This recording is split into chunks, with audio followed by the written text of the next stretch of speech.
Kenapa? Karena ada beberapa spesifikasi pekerjaan yang itu tidak perlu digitalisasi. Sopir truk sampah itu nggak usah seleksi ASN menurut saya. Tukang sapu itu tidak usah. Tukang taman tidak usah. Tenaga office boy tidak usah. Tenaga pengamanan tuh tidak usah. Apa sih dampaknya dari rekrutmen ini? Jawa Barat ini provinsi menurut saya paling aneh. Jumlah penduduknya hampir 50 juta. Terbesar di Indonesia. Pada akhirnya, kalau gubernur tidak memenuhi, kalau bupati tidak memenuhi kebutuhannya, maka nanti akan dibenturkan dengan isu agama, tidak berpihak pada kepentingan umat. Dan akhirnya berbagai kegiatan di daerah, itu berbagai kebutuhan di daerah yang sebenarnya itu menjadi kewenangan pusat, itu pada akhirnya juga ditutup lagi oleh daerah. Gubernur konten, alhamdulillah, dari konten yang saya miliki, itu bisa menurunkan belanja rutin iklan. Biasanya iklan di Pemprov Jabar kerjasama medianya 50 miliar. Sekarang cukup 3 miliar tapi viral terus. Pimpinan yang saya hormati, kita langsung saja. Kita tahu bahwa daerah-daerah hari ini mengalami penurunan dana alokasi. Bahkan ada beberapa daerah yang hampir tidak lagi memiliki kemampuan untuk memenuhi kebutuhan dasar pembangunannya karena dihabiskan untuk belanja pegawai. Ada pengangkatan P3K memiliki implikasi terhadap terkurasnya dana alokasi pembangunan dan DAU. Kemudian yang berikutnya, setelah itu dana DAK mengalami penurunan, terutama di bidang infrastruktur. Ini memiliki implikasi yang cukup luas terhadap kinerja pembangunan di setiap daerah. Kalau data-datanya kita sudah sampaikan lah, nanti tinggal dilihat. Nah, seluruh problem itu menurut saya harus segera diselesaikan dalam kerangka kerja, dalam rekrutmen kepegawaian P3K yang sesuai dengan kualifikasi yang dibutuhkan oleh daerah. Saya berikan contoh misalnya, tidak semua menurut saya seleksi untuk P3K atau ASN itu harus melalui pendekatan seleksi digital. Kenapa? Karena ada beberapa spesifikasi pekerjaan yang itu tidak perlu digitalisasi. Sopir truk sampah itu nggak usah seleksi ASN menurut saya. Tukang sapu itu tidak usah.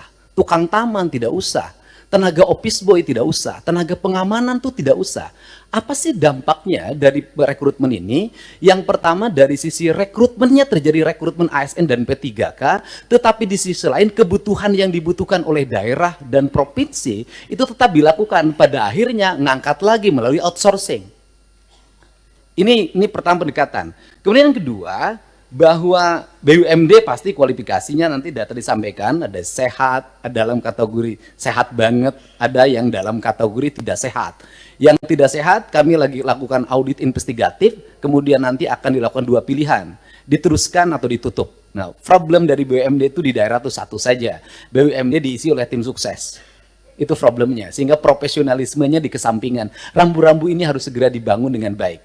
Terus kemudian yang berikutnya, ini Jawa Barat. Jawa Barat ini provinsi menurut saya paling aneh.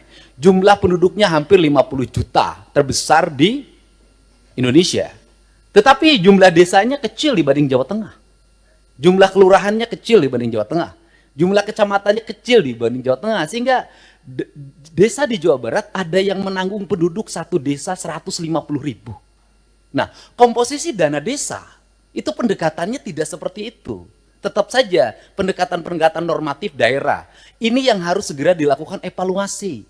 Ini. Dan kemudian yang berikutnya adalah sudah juga semestinya Komisi 2 memelopori daerah desa yang sudah berubah karakternya menjadi kelurahan karena pertumbuhan industri. Harus segera dibuat kelurahan, tidak desa lagi. Karena pendekatan kewilayahan sudah tidak relevan lagi dengan jumlah penduduk yang tidak monokultur, yang sudah plural.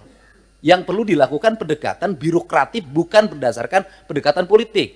Ini yang harus dilakukan. Kemudian yang berikutnya adalah daerah menanggung beban apa lagi? Instansi vertikal seperti Kementerian Agama itu kewenangannya banyak banget. Ngurus madrasah diniyah, madrasah sanawiyah, madrasah aliyah, masjid, pondok pesantren, tapi duitnya nggak bawa.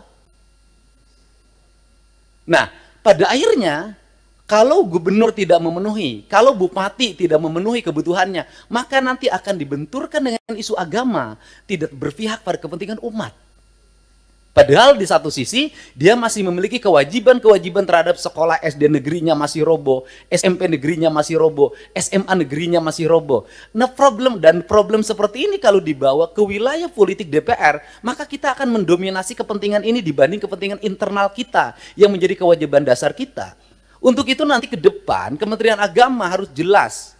Kalau dia mengatakan bahwa masjid tanggung jawab Kementerian Agama, madrasah diniyah tanggung jawab Kementerian Agama, madrasah sanawiyah Kementerian Agama, madrasah aliyah negeri Kementerian Agama, termasuk juga madrasah aliyah swasta, pesantren adalah di bawah Kementerian Agama, uang di Kementerian Agama diperbanyak agar mereka bisa mandiri. Sehingga fiskal kabupaten, fiskal kota, fiskal provinsi sangat berimplikasi kuat bagi kesejahteraan publiknya dan bagi apa yang menjadi kewajiban dasarnya. Kemudian yang berikutnya adalah, ini urusan otonomi di Jawa Barat, lucu. Ada kabupaten yang penduduknya 6 juta.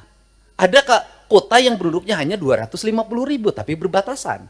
Saya berikan contoh misalnya, dulu di wilayah selatan, karena waktu itu ketua komisi 2-nya, itu dapilnya, Ciamis, Banjar, Pangandaran, sehingga pertumbuhan otonominya cepat.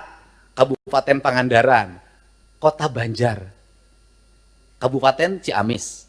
Tetapi di wilayah Bogor yang penduduk 6 juta sampai sekarang nggak berubah-ubah. Kemudian juga kota Sukabumi berbatasan dengan Kabupaten Sukabumi. Kabupaten Sukabumi penduduknya banyak sekali, sedangkan kota Sukabumi penduduknya kecil sekali. Kota Cirebon dengan Kabupaten Cirebon. Kota Cimahi berbatasan dengan Kabupaten Bandung, berbatasan Kabupaten Barat. Kotanya kecil sekali penduduknya. Tapi di sisi lain Kabupaten Bandung penduduknya besar sekali. Fiskal ini akan lahir tidak adil. Ada kota yang mendapat alokasi relatif baik, penduduknya sedikit, ada kabupaten yang alokasinya tidak begitu besar, penduduknya besar. Pertanyaan saya adalah ke depan bisakah dibuat inisiasi penambahan jumlah wilayah untuk sebuah wilayah? Misalnya kalau Kabupaten Sukabumi susah sekali membuat daerah otonomisasi baru, bisakah sebagian dari wilayah Kabupaten Sukabumi diintegrasikan dengan kota Sukabumi, kotanya berubah jadi kabupaten? Ini percepatan untuk apa? Agar melahirkan rasa adil dalam percepatan pembangunan di Jawa Barat. Kemudian ke depan, bisakah dana alokasi umum standarnya bukan dari jumlah kabupaten, jumlah kota, jumlah desa, jumlah kelurahan? Bisakah standarnya adalah jumlah penduduk? Karena kalau pendekatannya hanya jumlah kota, jumlah kabupaten, jumlah kelurahan, maka Jawa Barat akan di bawah Jawa Tengah secara terus-menerus. Sedangkan beban residu akibat pertumbuhan industri berbatasan dengan ibu kota negara, berbatasan dengan Jakarta, itu memiliki implikasi luas dalam penanganan. Barangkali ini sebagai pengantar dari saya dalam pendekatan-pendekatan ke depan, dan ini amanah dari teman-teman di daerah.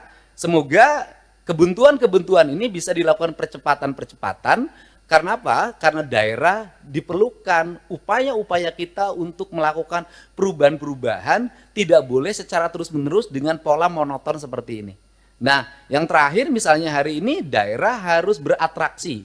Misalnya penurunan di sektor alokasi irigasi di BBWS. Itu kan harus ditutup lewat provinsi, karena itu kebutuhan dasar pertanian, kemudian daerah aliran sungai, dan itu berdampak pada banjir. Nah ini juga akhirnya kita banyak menutup. Kita ini, dan akhirnya berbagai kegiatan di daerah, itu berbagai kebutuhan di daerah yang sebenarnya itu menjadi kewenangan pusat, itu pada akhirnya juga ditutup lagi oleh daerah.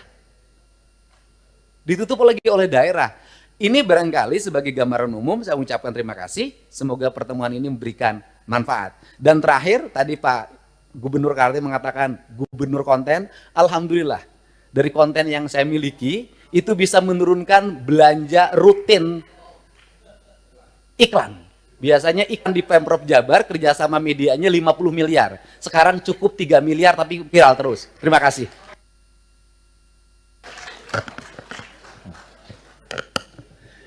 Bu Wamen, dalam